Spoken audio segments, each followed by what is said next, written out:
Everyone, this is Mary. You're watching another little piece of my art. I have a request to do a video from my friend Candace here on YouTube. I will link her channel in the description if you'd like to pay her a visit and see what she has to offer. She wanted to see how to use the Crayola Colors of the World markers as a watercolor. So we're going to do some testing with that. I am not an expert at this by any means, but you know, you have to start somewhere and we can learn together. So I have the 24 pack of the markers here, of course. I have a selection of different tipped, water brushes. I have, now this is just a lid from some kind of a Tupperware type of a thing that I don't have the bottom to anymore for some reason. So any kind of plastic thing will work for this, even if it's not a lid, even if it's a sheet of plastic from a project or something, or from something you got in the mail, a palette, a plate, you know, anything that you can scrub the marker onto will work for this. So we have that. I have some paper towel to clean my brushes off. I have a very scrungy looking divider, or not divider, but to go between my pages so that the next page doesn't get messed up. And I have chosen 3 different types of books to try this out in. So here I have Carnival Escape by Jade Gideon, and this of course is a high quality watercolor paper. So it should look the best on this, but not everybody has that. So the next one going down is The Cute and Creepy by Camilla de Erico. Now this has shiny type of paper, but it has some thickness to it. You know, it's not Amazon paper or anything, but it does not have any tooth. So it's pretty shiny. And then I have the Archie and Sabrina Halloween coloring book, which is your typical thin, you know, just regular paper. So I figure if we have all these different varieties, then we'll see what kind of effect that we get, okay?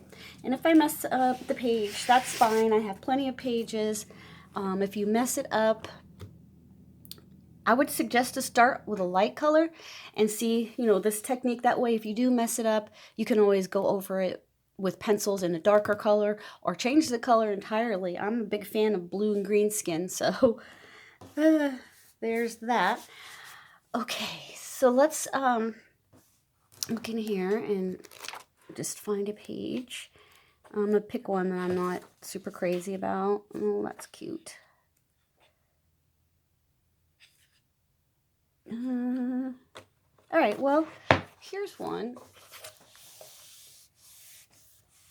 that I'm not too crazy about because it has like more of a cartoony look to it, even though this is a comic book and that's what that is anyway.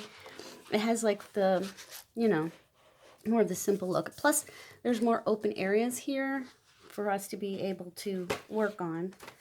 So let me get out some markers here and see what we can do. Okay, this must be the rose set because they're very pinkish. Yeah, I'll use this set here. These will be the almonds. Okay, so I'm going to start with this one. This is light almond. Light almond. All right. I hope you can see okay. It's super sunny out, but I wish I had a white plate so I could see this better. It's super sunny out, but it's reflecting off the snow, which there's a ton of. My poor neighbor was just stuck. I thought he was going to blow his car up trying to get out. He made it. So when it's glary like that, you never know what your camera situation is going to be like. I know you guys probably can't see that, but I swear it's there. Maybe if I turn it, you can see where I've, you can see it a little bit, but it's there. So let's see here. Which one do I want to use? No, that's too fat.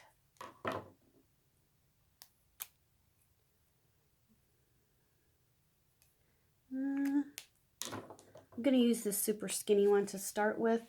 And one thing I noticed with doing this procedure here is try not to come at it straight down with the water brush, because you're going to leave a dot there and it's going to be hard for you to blend out.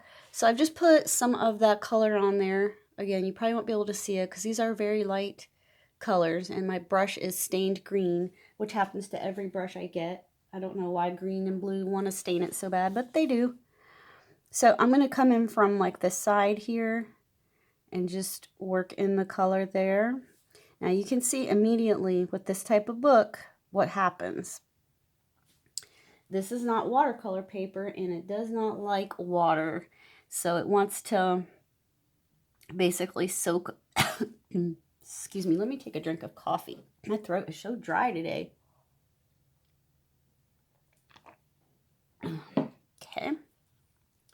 Wants to soak through and just look watery and splotchy, because yeah, not meant for water. Not meant for water. So I'm going to just put that on there for the first layer anyway, even though the paper doesn't like me. The paper says, give me crayons, give me pencils. Don't give me this. And we're going to let that dry and go to another one, another book, and do the same thing. And we'll see what happens there. My brush is getting dry. These brushes here, okay, these are the ones that come from Hobby Lobby. I think they're like Master's Touch or something. When you squeeze them, the water wants to shoot out from here. It's so annoying.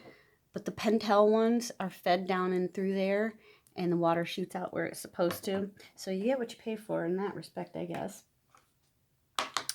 Okay, I'm going to set that aside for a second and let it dry a little bit. If I was doing this for myself, I would... Oh, now that's wonderful. I would have my heat gun, but that makes a horrible noise.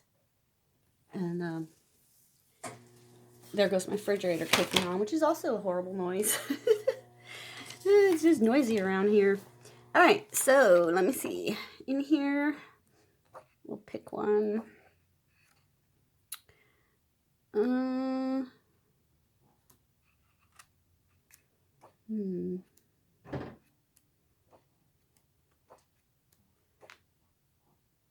Okay, let's do him. Even though he's not a person and probably doesn't have colored skin, we'll still do him because I'm not that crazy about this page. So if I mess it up, I won't be so upset. Yeah, so I'm going to scratch some more of the same light almond onto my Tupperware lid here. This time I'd have some more on there. You might have heard me going. Now I do remember when I worked in this book around Halloween using some water medium on the book, so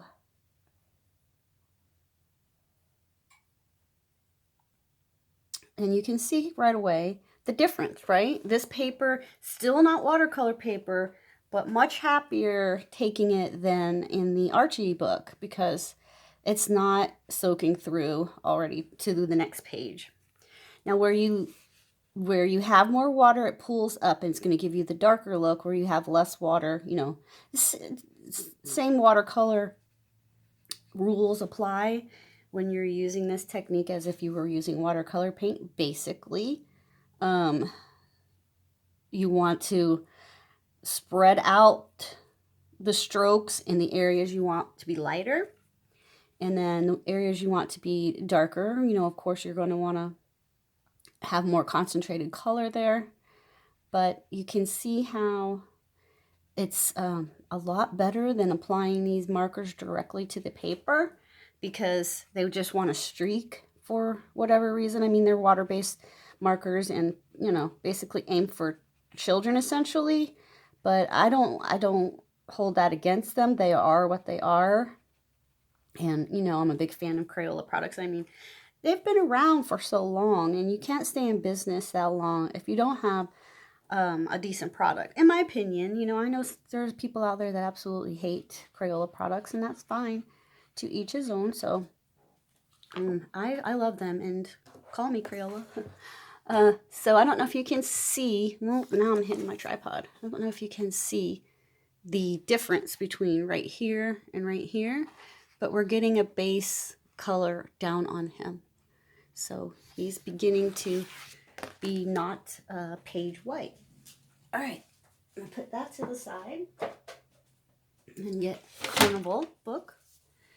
Here's that one. So let's see. This is such a beautiful book. I really don't want to ruin anything, but I do think that this is an important thing to do for people who want to be able to get the most out of these markers, you know what I mean? And they don't know how to go about it, essentially. So here we go. This guy, I don't know what's up with him. I really don't know much about Carnival. I've never been to Carnival. Oh, I would love to go to Carnival. I would love to go to Mardi Gras. I'm kind of getting a little old, though, to be going around in Mardi Gras and shuffling through the crowd of drunken revelers, but I think it would be cool to see. I'm so fascinated with Louisiana. I always have been. I almost moved there. We had our whole entire house packed up, and Katrina hit, so I thought that was a sign. So, yeah, same color I'm going to put on him.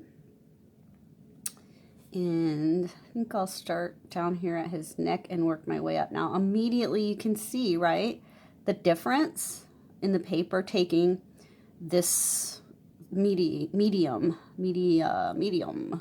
however, whatever you say there. So you can see that the paper wants to take in the watercolor. It's not refusing it like in the Archie and Veronica book there. I'm going to go ahead and do his hands while I still have some on the palette. So, if you were doing this for reals in your books, you could put this, ooh, I just went all the lines. You could put this base down like this with these markers and, you know, let it dry and then go over it with your pencils, and you already have that first layer, which is the you know, the important one to build on, because what you do there pretty much sets the tone for the rest of the picture. In my opinion, it's just if you start out, you know, streaky, it's so hard to fix. It's, you know, it can be done, but it's difficult. So there is what that looks like, what they look like on there. All right, so now we're gonna dig Archie and Veronica and Sabrina back up here and see what's going on in there, and maybe go in with a darker color, see if that changes anything, because you can tell that she has a little bit of color to her face, but not that much. So we'll see what we can do now.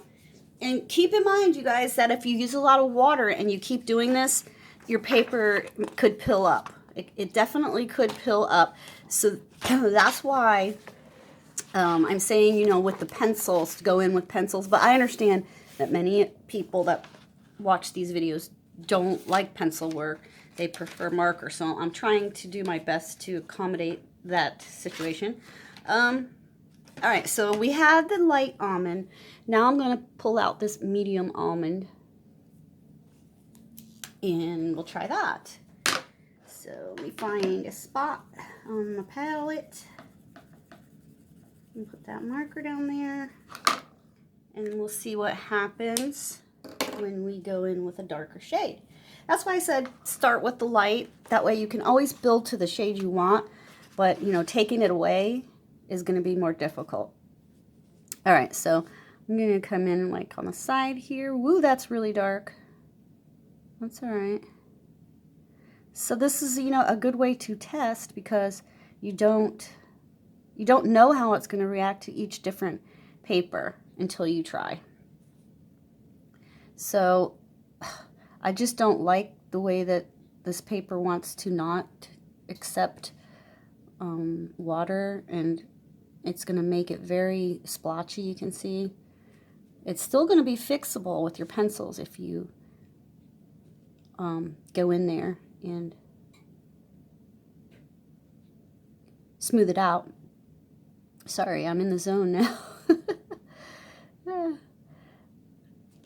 Yeah, so you could also, at this point, you could add your, if you wanted to, you could add like a rosier color for, say, the cheeks and that sort of thing.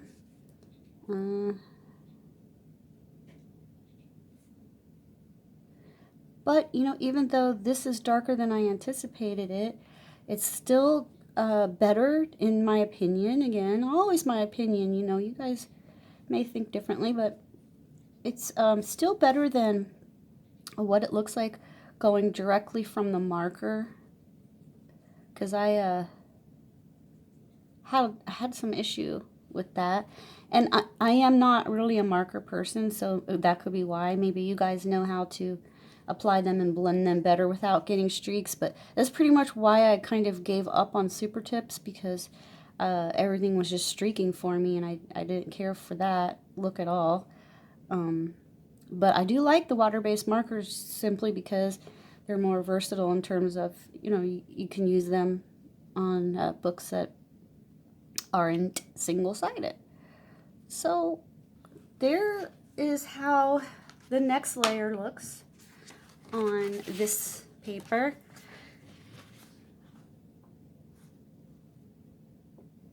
Can you see okay? Yeah, it's just, you can see the paper's wanting to come through, or the print from the other side, because it's just not meant for, it's just not meant for this. And there's the bleed through. So I would suggest maybe using this technique on only one-sided books, or books that have thicker paper, or books that you just don't really care if you have to sacrifice one side. Okay, so we're back to this dude, and he's dry enough now. So let's paint some on him. Where's my other color? Here it is. So you saw this color. Let me just use this color, the medium almond, and here's the cap. But once you get the water in there, it comes out darker than what it looks. So I would think that it would be good to maybe use the back of your book to test before you jump right in. But I'm always a pretty impulsive jumper, so that's why there's a lot of whips and mistakes in my coloring books. But oh well. Okay, so let's see how this works on better paper. Ooh, yeah. Hi, little guy. Much better. So do you see what I mean? That you know, the paper really is going to affect how dark or light or the coating of it. It's really going to make a difference when you use these markers. So always consider that before you start. And like I said, if you don't care about the back, and you don't care, or it's one-sided, then hey, go for it. But you can see that with the water, they're moving around fine. They're blending fine. They're I mean, not blending, because I don't have another color coming in, but they're blending into each other is what I mean by that. And you're not getting that streak that you get with putting the marker directly on the paper. So I had mentioned that Dee Dee Willingham, you know, she featured these markers the other morning. She is, of course, the master. I love Dee Dee's channel. I've learned so much from her over the years. Her streams are very long, though, so that, and it's, you know, nothing against Dee Dee. That's just what she does. She shares with the community and talks to people. when she does her stream, so they tend to be very chatty. So I don't watch every single one like I would like to because of time, but when I saw that she had this in her title, I had to check it out. And again, I will try to remember to link that video in the description of this one so that you can see somebody much more talented doing this and get tips from her. But there you get the idea of how you can get a soft look, a watercolor look, minus the streaks, okay? And then you will do your own thing as far as the skin tone you want, the layers of blending that you want, whether you want to put pencil over the top of it or not. It's always going to be an individual thing. Okay, so now we got this guy back again. I really don't even need this blotter page underneath this thick paper, but just in case. Okay, and again, I'm using the medium almond, and I'm going to scrub some more of that on this Tupperware or Rubbermaid lid or whatever the heck this was at one time. I don't even know why it's still in my house, but I'm glad it is. So you can probably see this color a little bit better on camera now that it's a darker shade. Okay, so let's see. We'll go in right here, around his neck. It's always going to be darker there because your face providing the shadow. My brush is a little too wet, so I just dried it off, and I will pull this paint that's already here up. And in theory, that should get lighter because I dried my brush off, and now this is just the water from the first application I'm pulling up. This book does have, this is a gorgeous book. It does have small details, though, on a lot of the pictures, but it's so pretty. I love it. Alright, so there is what it looks like on some really nice, gorgeous paper. So you can see there, you're going to get the effect that you really are going for. Again, when it's dry, when I actually go to work on this picture, I will probably add pencil to my shaded areas, and then, you know, pencil to do the complexion as far as whether I want the person to have like a ruddy, red cheek complexion, or it just depends on the picture, but that's my process. So, yeah. I hope you found this helpful. As I said, I am by no means a professional at how to blend watercolor or water-based markers, but I just wanted to give you a little bit of a demo on the process that I use with them when I do use them. So thank you so much for watching. Thank you for all your likes, shares, and subscriptions. I appreciate each and every one of you, and I hope you have a wonderful day. Bye-bye.